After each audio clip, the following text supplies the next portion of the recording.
Right మరో breaking news చూస్తున్నాం. YCP మాజీ ఎమ్మెల్యే ద్వారంపూడి చంద్రశేఖర్ రెడ్డిపై కేసు నమోదైంది. కాకినాడలో వైసీపీ మాజీ కార్పొరేటర్ నిర్మించిన బిల్డింగ్ అక్రమమంటూ అధికారులు కూల్చే ప్రయత్నం చేయగా ద్వారంపూడి అడ్డుపడ్డారు.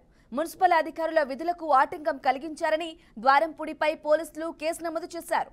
ఆయనతో పాటు మరో 24 మందిపై కూడా కేసులు నమోదు చేసినట్లు పోలీసులు తెలిపారు.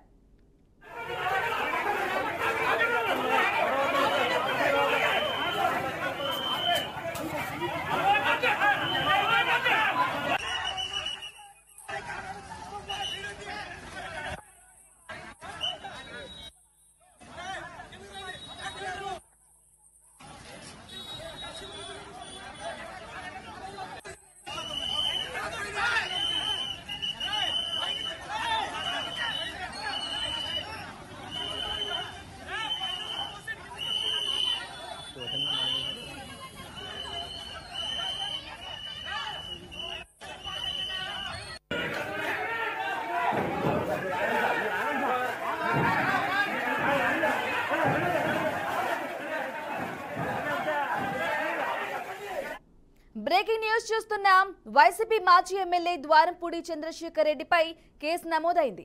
కాకినాడలో వైసీపీ మాజీ కార్పొరేటర్ నిర్మించిన బిల్డింగ్ అక్రమమంటూ అధికారులు కూల్చేయత్నం చేయగా ద్వారంపూడి అడ్డుపడ్డారు.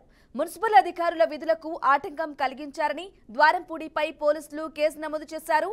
ఆయనతో పాటు మరో 24 మందిపై కూడా కేసులు నమోదు చేసినట్లు పోలీసులు తెలిపారు.